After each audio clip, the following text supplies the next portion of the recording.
నిషాం institute విజేత కార్యక్రమానికి స్వాగతం సుస్వాగతం.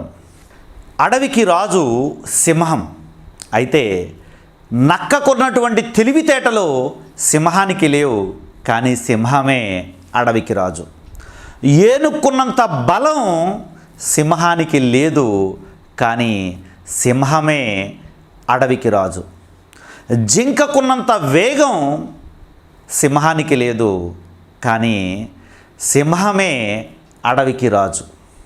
జిరాఫీ ఉన్నంత ఎత్తు సింహానికి లేదు, కానీ అడవికి రాజు మాత్రం సింహమే.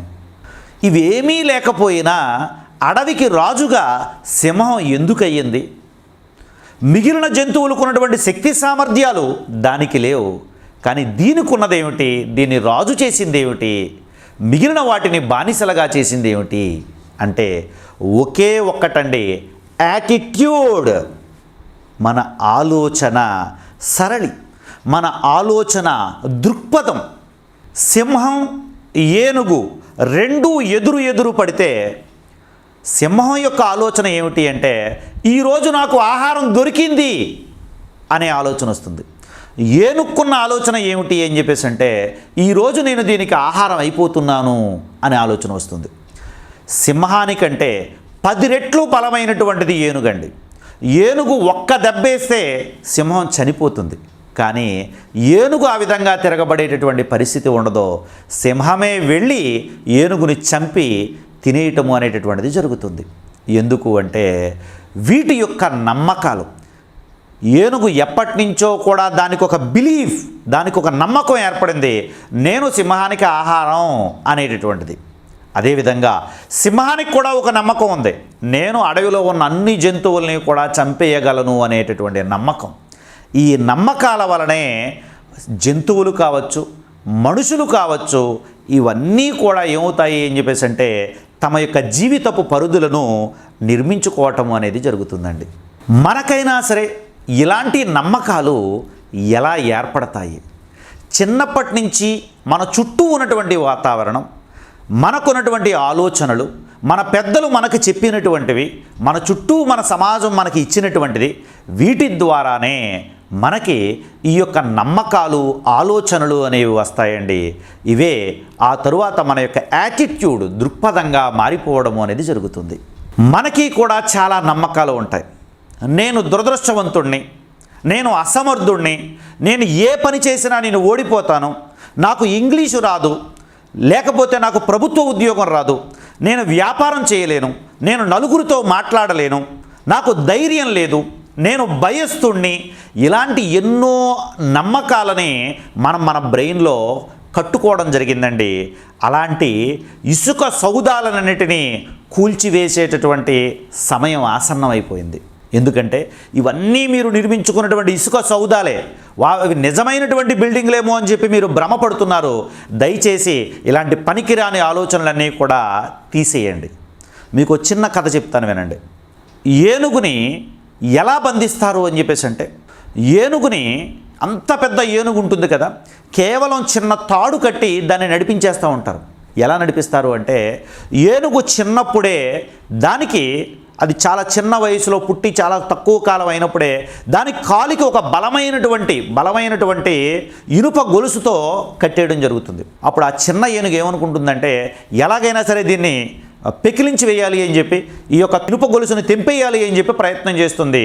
సో దాంతో అది గింజుకుంటుంది. ఇక అది దాదాపు 1 సంవత్సరం పాటు కొట్టుకున్న తర్వాత దానికి ఏమనిపిస్తుందంటే ఈ తాడుని మనం తెంపలేం అనేటటువంటి విత్తనాన్ని నాటేస్తుంది. ఆ తరువాత ఇనప గొలుసుని తీసేస్తారో ఆ మావటి వాళ్ళు కేవలం ఒక తాడుని కడతారు, కట్టి ఆ రాటకి కట్టేయడం జరుగుతుందండి. తాడు కడితే జస్ట్ ఏనుగు ఇలా అంటే చాలా తాడు తెగిపోతుంది. అయినా సరే ఏనుగు అందం. ఎందుకంటే ఆల్రెడీ ఏనుగు యొక్క మెదడులో ఒక విత్తనాన్ని నాటేశాం. ఏమిటది? నేను ఎట్టి పరిస్థితుల్లో నా కాలుకు కట్టినటువంటి దేన్ని నేను తెంపలేను అనేటటువంటి ఆలోచన ఏదైతే ఉందో అది దాని బ్రెయిన్లో ఉండిపోయింది. అది చనిపోయేదాకా కూడా అదే విధంగా కొనసాగుతుంది. ఎందుకంటే అది జంతువు కాబట్టి. మరి మనం మనుషులం. మనుషులు తమ ఆలోచనలు మార్చుకోవడం ద్వారా తమ జీవితాలను మార్చుకోవచ్చు అనే నగ్న సత్యాన్ని కనుక్కున్నటువంటి వాళ్ళం మనం. ఎన్నో అసాధ్యాలను సుసాధ్యాలు చేసినటువంటి వాళ్ళం మనం. ఆకాశంలో ఎగరడము అనేది అసాధ్యము అనేటటువంటిది ప్రపంచమంతా నమ్మితే ఆ నమ్మకాన్ని బ్రద్దలు కొట్టి అసాధ్యాన్ని సుసాధ్యం చేశారు రైట్ సోదరులు. అందులో ఐఏఎస్ అవ్వడం అనేది కళ అంటే ఆ కళను నిజం చేసి అసాధ్యాన్ని సుసాధ్యం చేసి కట్టా సింహాచలం గారు ఐఏఎస్ అయిపోయి చూపించడం జరిగిందండి. ఇన్ని అసాధ్యాలు సుసాధ్యాలు అయిపోతున్నప్పుడు నీ బ్రెయిన్లో కట్టుకున్నటువంటి అసాధ్యపు సౌదాలని కూలగొట్టే సమయం ఆసన్నమైపోయింది. నీ యాటిట్యూడ్ని చేంజ్ చేయి. నువ్వే ఒక అద్భుతం అనేటటువంటి అంశాన్ని నువ్వొక అద్భుతమని నిరూపించాల్సినటువంటి సమయం ఆసన్నమైంది. నీలో ఉన్న శక్తి సామర్థ్యాలు బయటకు తీసుకొచ్చి నీ విజయ సౌధాన్ని నిర్మించుకునేటటువంటి సమయం ఆసన్నమైంది. భవిష్యత్తుని బంగారు భవిష్యత్తుగా తీర్చిదిద్దుకునే సమయం ఆసన్నమైపోయింది. కాబట్టి బయలుదేరు నీ యొక్క భవిష్యత్తును నిర్మించుకోవడానికి.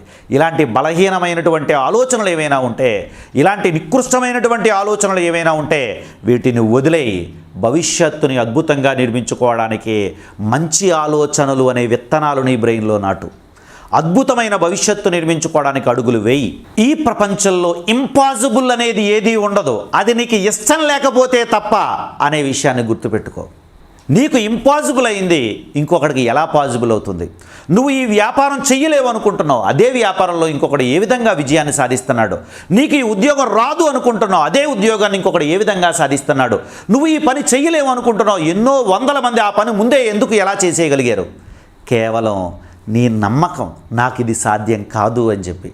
అది నమ్మకం కాదండి, అపనమ్మకం. ఆ అపనమ్మకాన్ని వదిలేయండి. నిజమైనటువంటి వాస్తవాలు తెలుసుకుని ప్రతి అంశంలో ఉన్నటువంటి ప్లస్ అండ్ మైనస్ తెలుసుకుని నీకు ఏది సూటబుల్లో దాన్ని నమ్మి నీ బలహీనతలు వదిలేసి నీ భవిష్యత్తును నిర్మించుకో. నువ్వు యాటిట్యూడ్ చేంజ్ చేసుకోగలిగితే నీ భవిష్యత్తు చేంజ్ అయిపోతుందండి. నీ యాటిట్యూడ్ పాజిటివ్గా ఉంటే నీ భవిష్యత్తు పాజిటివ్గా ఉంటుంది. నీ యాటిట్యూడ్ నెగిటివ్గా ఉంటే నీ భవిష్యత్తు నెగిటివ్గా ఉంటుంది. నీ యాటిట్యూడ్ విజయ పదం వైపు దూసుకు వెళ్ళిపోతుంటే నువ్వు కూడా విజయ పదం వైపు వెళ్ళిపోతావు. నీ యాటిట్యూడ్ నేనేమీ సాధించలేను అనుకుంటే నువ్వు కూడా ఏదీ సాధించలేవండి. If you can you can, if you can't you can't. రెండు నిజమే. నువ్వు సాధించగలను అంటే సాధించగలవు, నువ్వు సాధించలేను అంటే సాధించలేవు. రెండు నిజమే. కాబట్టి మిత్రులారా, మీరు మీ జీవితంలో మీ యొక్క యాటిట్యూడ్ని మార్చుకోండి. మీ చుట్టూ ఉన్న వాతావరణం మారిపోతుంది. మీకు ఒక కొత్త ప్రపంచం కనిపిస్తుంది. అది మీకు విజయాన్ని తీసుకువస్తుంది. కాబట్టి మీరు విజేతలుగా నిలబడాలని ఆశిస్తున్నాను. Thank you. జై హింద్.